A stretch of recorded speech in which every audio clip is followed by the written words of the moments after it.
Hi, I'm Susan Baxter here again. I'm one of the planners of the virtual Madrigal this year.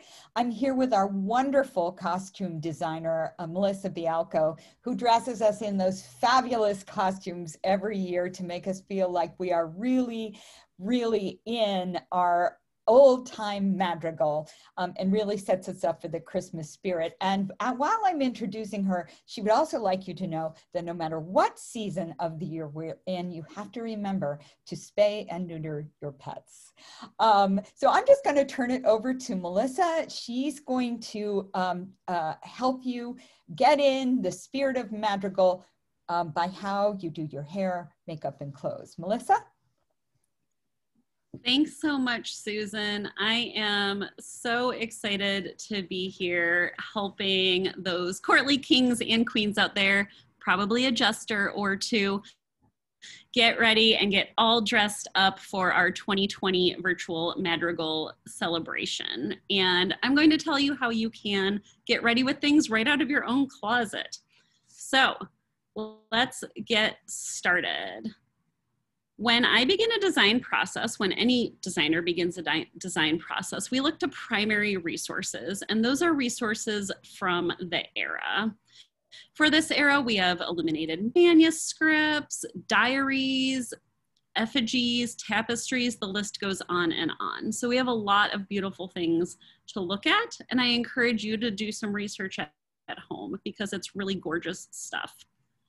So this era is a little strange. I'm calling it mostly medieval with Elizabethan extras. And that's because we see the madrigal as a secular choral song come into play in the 14th century in Italy. And then it gains a little bit of heritage in Germany and then a whole lot of traction in England. And in England, we see the madrigal as a Christmas choral entertainment at courtly celebrations all the way till the end of the Baroque period in 1780. So it's impossible to design this accurately, but good for us, we get to have more fun that way. So we'll begin with hair and makeup. For men, believe it or not, anything that you see now would have been in vogue then. Everything from long hair to short hair, shaved heads, full beards, mustaches, even mohawks and man buns amongst some ethnic groups existed. So whatever you've got going on, you are all ready. Just comb that hair back and you'll be ready to go. Put some gel or cream in it. For men, however, most commonly, there was short hair. And this was usually pushed back or forward, kind of like what we think a monk would wear. So have no fear if you don't have a man bun or a mohawk, you'll still be ready to go. Ladies, long and loose was the way to go, or in a braid. We do see some elaborate hairstyles amongst the Celts, the Norse, etc. But for the average woman in Italy or England, the hair was long and loose. Now, it may have been covered in long and loose, but it typically wasn't put in a bun or whatnot.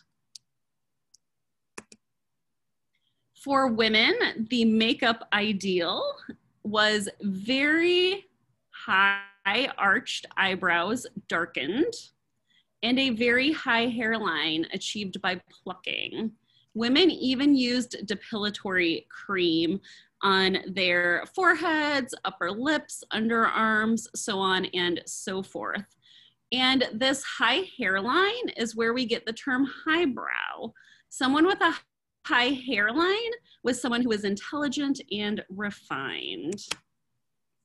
So if you really want to get medieval before you get dressed, you can have a lovely bath with creams, oils, herbs, flowers, anything you can find. And the items you think of at Christmas time, roses, holly, berries, frankincense, those were all very common bath time additives. So you can get yourself in the spirit as well as get yourself ready for your madrigal costuming.